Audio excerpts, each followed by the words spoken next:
Psalm 35. Now, Psalm 35 is one of those cheery psalms about the subject of enemies. It's a tough psalm, I feel. I don't know about you. Sometimes when I read these psalms about enemies, I find them hard to relate to, because it's not every day that I feel under threat from physical enemies.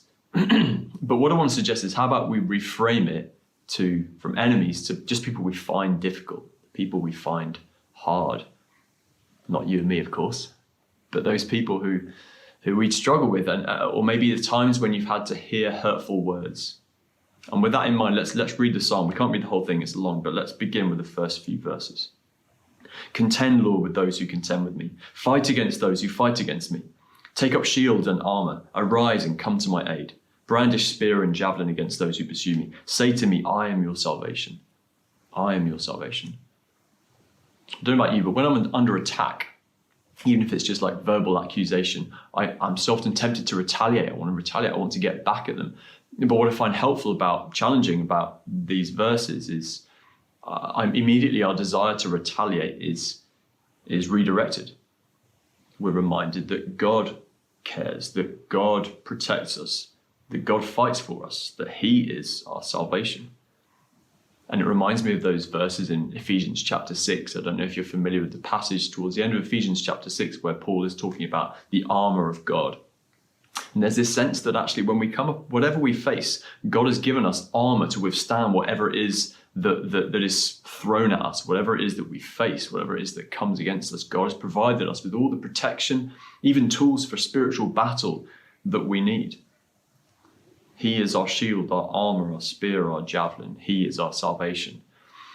And Ephesians 6 also reminds us really helpfully, I think, that our fight isn't ultimately against flesh and blood. Our fight isn't with the person in front of us. Our fight is with the spiritual forces of darkness at work in the world, and sometimes at work through all of us, including myself. That's where the fight lies. That's where the battle lines are drawn. And so I'm prompted by this psalm to call to mind those people or situations that I've found difficult, where I've been tempted to retaliate, and to prayerfully put on the armor of God.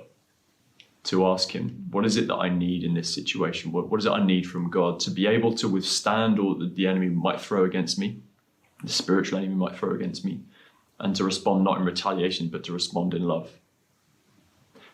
And that brings me on to my the next thing I'm challenged by in this psalm. When we make that distinction between the real spiritual enemy and the person in front of us, I think it in fact changes the way we approach our enemies. In fact, it enables us to respond in love.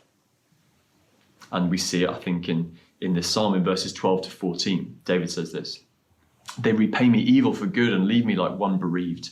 Yet when they were ill, I put on sackcloth and humbled myself with fasting. When my prayers returned to me unanswered, I went about mourning as though for my friend or brother. I bowed my head in grief as though weeping for my mother. It's powerful stuff.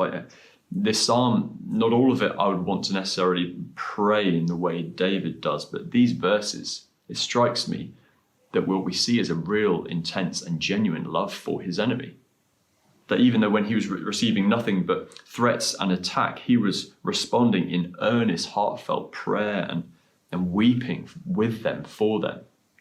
I find it really challenging. We see it in David's life, don't we? His consistent love and honor and respect that he shows for his enemy. Think of the times when he was under attack from Saul, but he didn't take the opportunities he had to attack him, even kill him. He consistently showed love.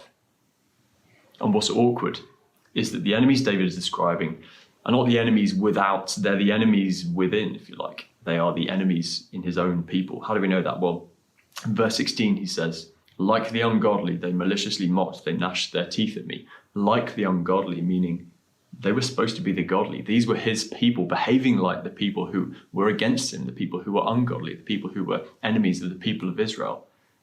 It's the awkward reality, isn't it? That sometimes the people we struggle most with are within our own people even within church, people we really struggle with. And so the second thing I want to pray is that as I picture in my mind those people perhaps I find difficult, those situations where I've had to hear difficult things, that God would help me, even when I'm getting nothing back that feels like love, that God would help me to consistently love, having put on the armor of God, that he would strengthen my heart and give me faith and and such a deep love for the person in front of me that I don't retaliate, but respond in love, that he would show me what it is I need to be able to respond the way that he's calling me to respond in a Christ-like way.